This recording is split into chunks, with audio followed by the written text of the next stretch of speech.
Olá, meus amigos. Bom dia, boa tarde, boa noite, a depender do horário que você estiver vendo este vídeo.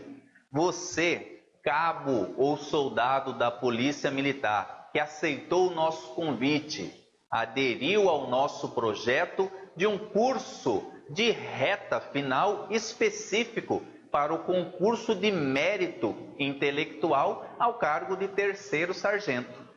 Seja bem-vindo.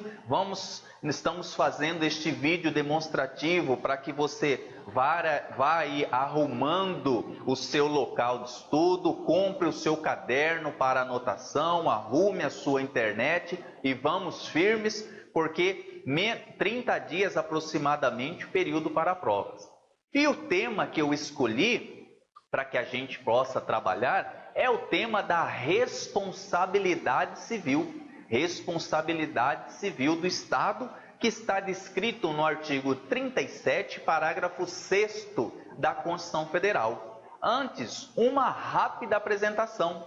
Meu nome é Ney Nogueira, sou bacharel em Direito pela Universidade do Estado de Mato Grosso, especialista em Direito Administrativo, com 10 aprovações no meu currículo. UNEMAT, Polícia Militar do Estado de Mato Grosso, IFMT, Ministério da Saúde, Ministério do Trabalho, INSS, OAB, Tribunal de Justiça do Mato Grosso, onde atualmente ocupo o cargo de analista judiciário, e provas objetivas de juiz de direito do Tribunal de Justiça do Paraná e juiz de direito do Tribunal de Justiça do Estado de São Paulo. Pois bem, vamos trabalhar os assuntos que têm maior incidência em provas de concurso.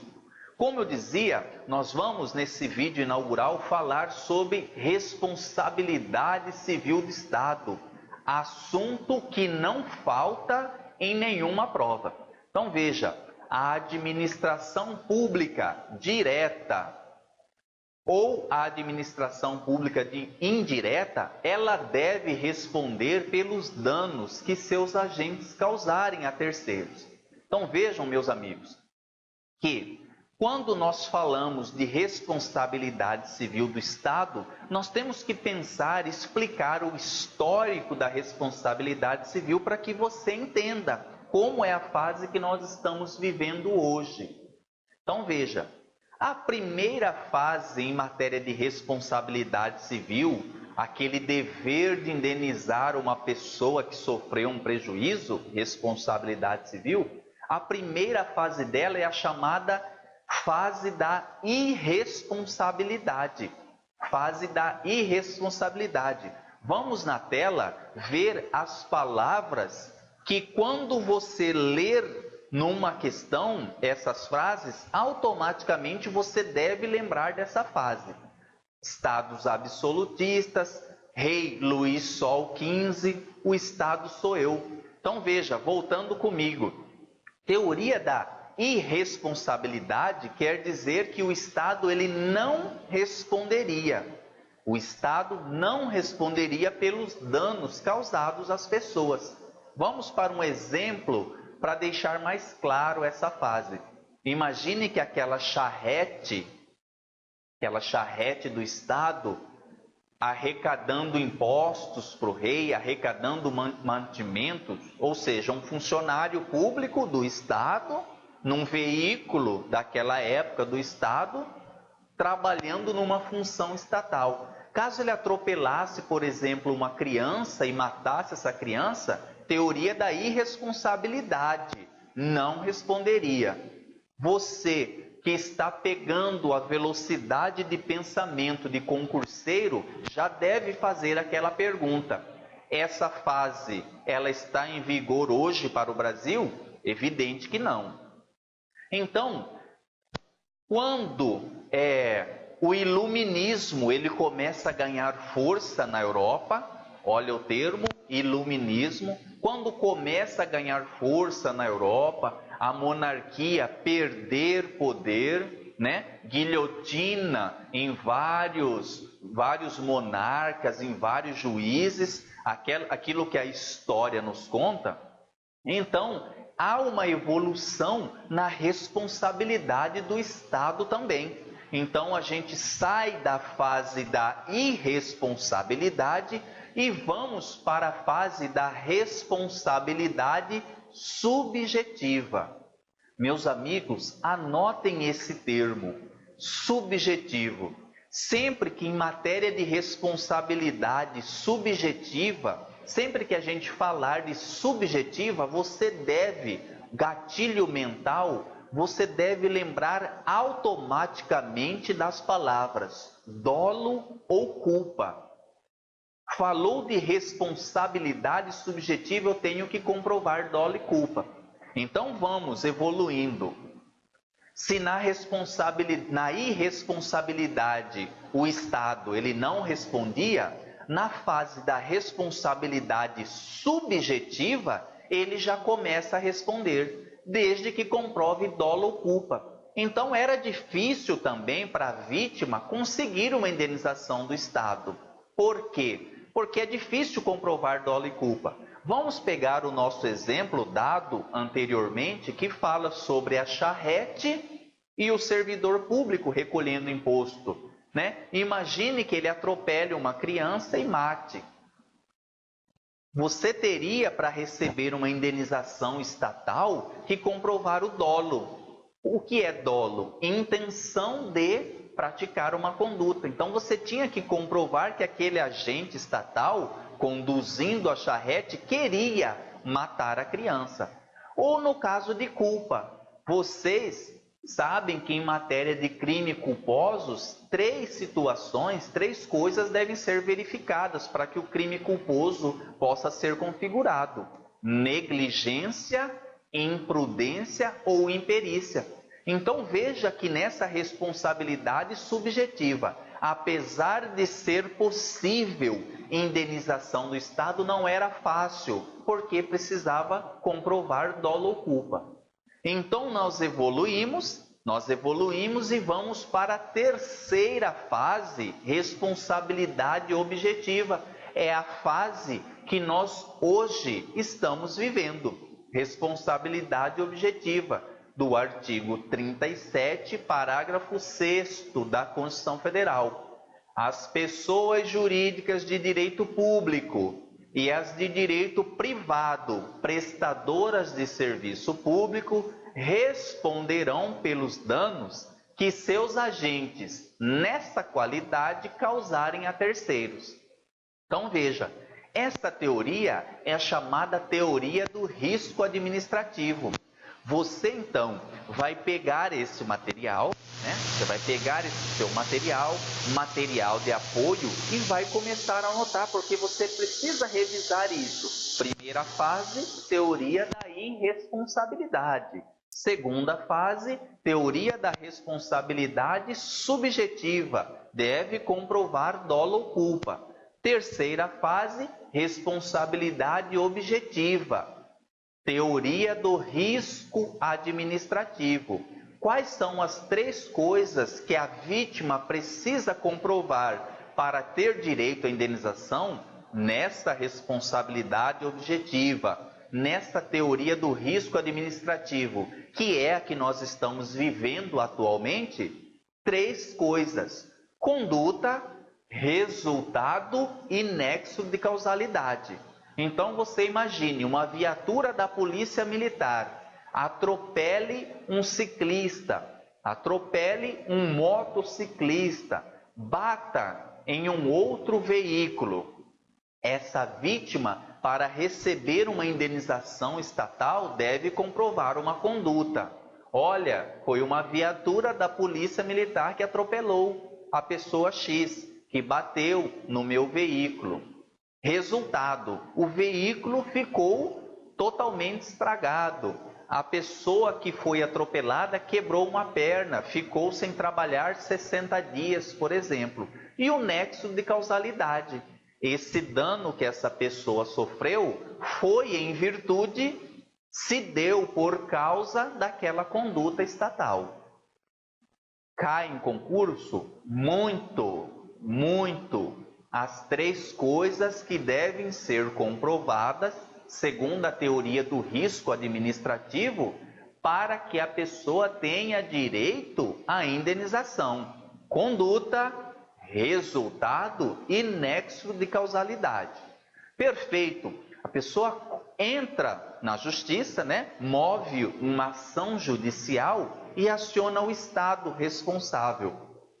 O Estado, para não indenizar, deverá comprovar também 3 coisas, que também caem muito em concurso e você precisa ter isso muito claro, muito fácil. Daqui a pouco nós vamos para os exemplos para que fique mais claro e evidente ainda. Excludentes do dever de indenizar do Estado. Culpa exclusiva da vítima. O procurador do Estado, no nosso exemplo, ele vai contestar a ação, ele vai responder na justiça dizendo o seguinte: olha, essa história não é bem assim.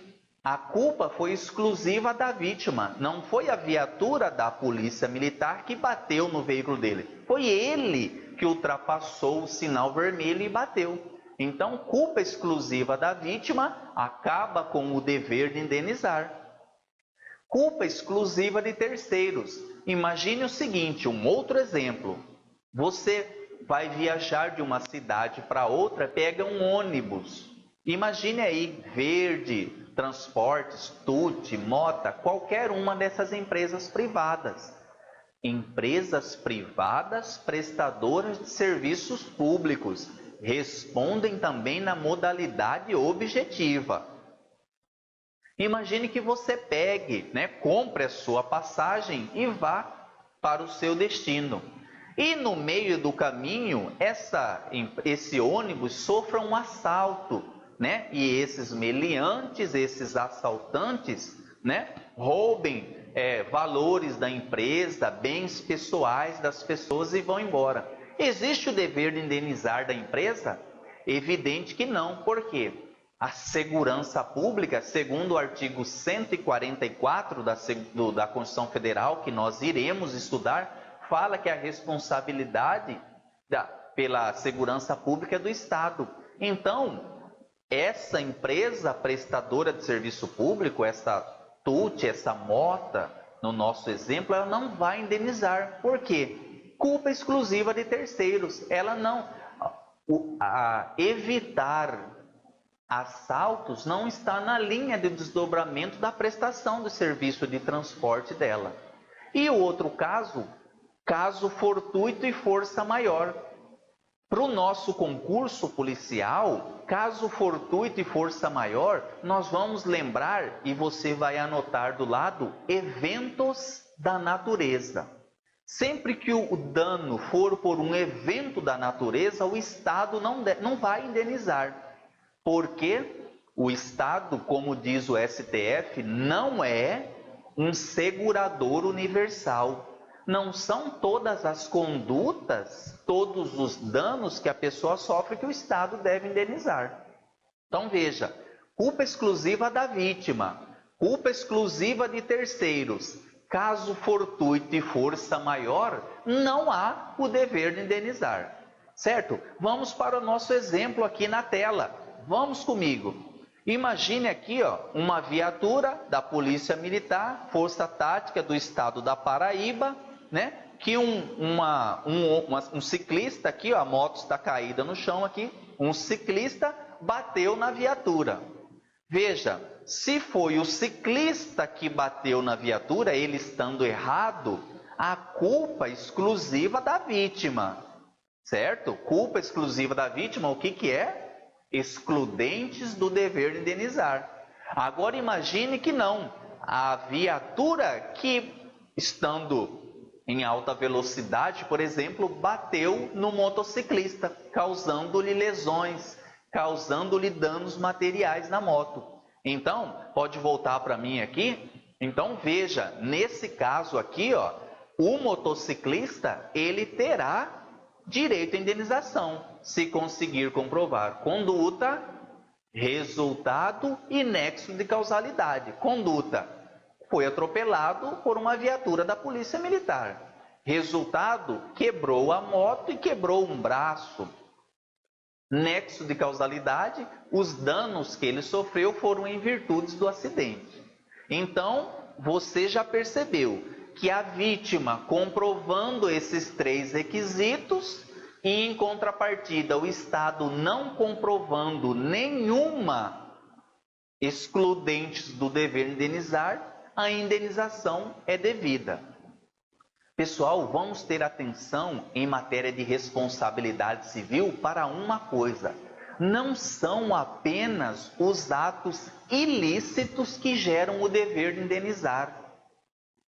Nós, quando começamos a estudar esse tema, a gente fica com isso na cabeça, como se fossem só atos ilícitos. Os atos lícitos, legais, também geram o dever de indenizar.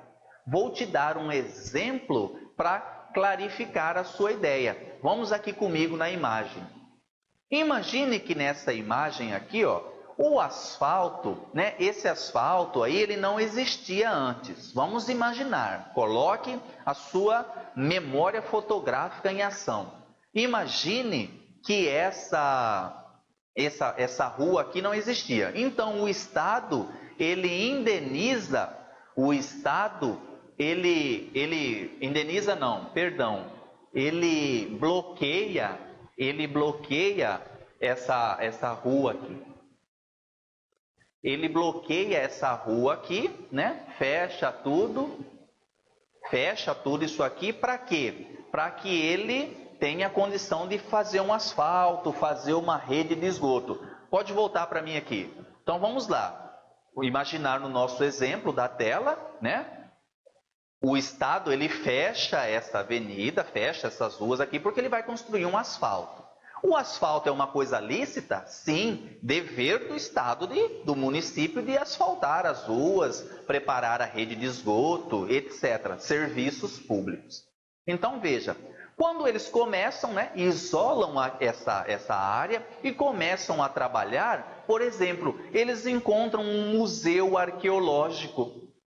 E o IPHAN, Instituto de Patrimônio Histórico Artístico, fala: olha, não mexe mais nisso aí, porque nós vamos investigar. E aí a obra, ela fica parada 2 anos, por exemplo. Com aquela obra parada, imobilizada, sem acesso das pessoas, todos aqueles comércios dali, eles falem, vão à falência. Não tem para quem vender, porque a rua está interditada, fechada, eles vão à falência. Pergunta de concurso: existirá o dever de indenizar? Evidente que sim. Eu tenho uma conduta, o Estado fechando aquelas ruas ali para prestar um serviço público. Eu tenho um resultado, falência de todos aqueles comércios por causa da falta de movimento que estava fechado, e o nexo de causalidade. Então tire da sua cabeça que o dever de indenizar do Estado são apenas para atos ilícitos, pode atos lícitos. Veja bem como que a sua banca vai cobrar nesse concurso. Vamos à tela de novo, mais um exemplo. Olha, viatura da Polícia Militar bateu, né, atropelou aqui 2 motoqueiros. Há o dever de indenizar? Não responda afoitamente. Tudo vai depender. Depender do quê? Das informações que a questão trará.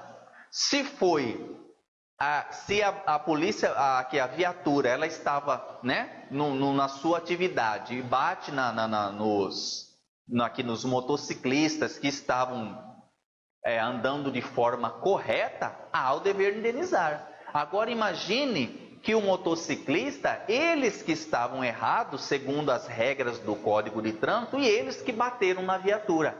Culpa exclusiva da vítima, não há o dever de indenizar. Pode voltar para mim aqui. Agora imagine o seguinte: culpa concorrente. A viatura estava transitando na contramão e os motoqueiros estavam em alta velocidade. A velocidade da via era 40, ele estava a 100. Veja, as duas partes erradas. Há o dever de indenizar? Sim, há o dever de indenizar, porém, meus amigos, como a culpa é concorrente, a vítima também teve erro, não é justo que ele receba uma indenização como aquela outra que estava certa. Então, o juiz, na hora de arbitrar, na sentença diminuirá o quantum indenizatório, culpa concorrente. Não confunda para sua prova objetiva. Culpa exclusiva da vítima, não há dever de indenizar, excludente do dever de indenizar. Culpa concorrente, atenuação da pena, atenuação do quantum indenizatório. Melhor dizendo, se a indenização seria 20 mil, o juiz vai diminuir para 10. Ok? Então veja, vamos explorar as vantagens do curso online. Fiquei com dúvida nesse exemplo. Volto um pouquinho o vídeo, solto o play, anoto, tiro dúvida, vou de novo no vídeo e assim por diante. Então vamos para fechar o nosso tema, falta do serviço, que é a segunda parte da aula, bem como ação regressiva, será num outro vídeo. CESP, Polícia Civil do Distrito Federal de 2015. O Brasil adota, quanto ao tema da responsabilidade civil, a teoria. Olhe a tela e preste atenção no que nós acabamos de ver. Alternativa A, teoria do risco integral? Não. Teoria do risco integral é aquela teoria que diz que não admite excludentes de licitude. Basta ter acontecido a conduta e o dano e há o dever de indenizar. Exemplo clássico disso, DPVAT. Você sofreu um acidente por veículo, terrestre, automotor, não importa, pode voltar para mim aqui, não importa se você estava certo, se você estava errado, se a via tinha buraco, há o dever de indenizar. Vamos à tela de novo. A B, teoria do risco administrativo, nosso gabarito, alternativa B. Alternativa C, da culpa concorrente. Não, culpa concorrente, acabamos de ver no nosso último exemplo, é quando o agente estatal, eles pratica um dano, mas em contrapartida a vítima também estava errada de alguma forma, Então o quantum da indenização, o valor da indenização será diminuído. D, da irresponsabilidade estatal. Não, irresponsabilidade estatal já vimos que é lá a primeira fase, da época dos monarcas e tudo mais. E da teoria do regresso, não, essa teoria aí é que o Estado, depois que pagar a indenização, cobrará do seu servidor. Tema da nossa próxima aula. Vamos para mais uma questão para fechar. TRT, Tribunal Regional do Trabalho, 10ª Região, CESP 2013. No tocante à responsabilidade civil da administração, julgue os itens subsequentes. A teoria do risco integral obriga o Estado a reparar todo e qualquer dano, independentemente de a vítima ter concorrido para o seu aperfeiçoamento. Falso. O Estado não é segurador universal. Tenha isso em mente. O Estado só vai indenizar aquelas pessoas que sofreram um dano por causa de uma conduta de um agente estatal no exercício da função estatal. Meus amigos, primeiro bloco ok. Vamos para o próximo, convide os amigos, prova para sargento, mérito intelectual, dia 3 de dezembro. 3 de dezembro. efetivoconcursos.com.br. Com a gente a vitória é certa. Um abraço e até a próxima.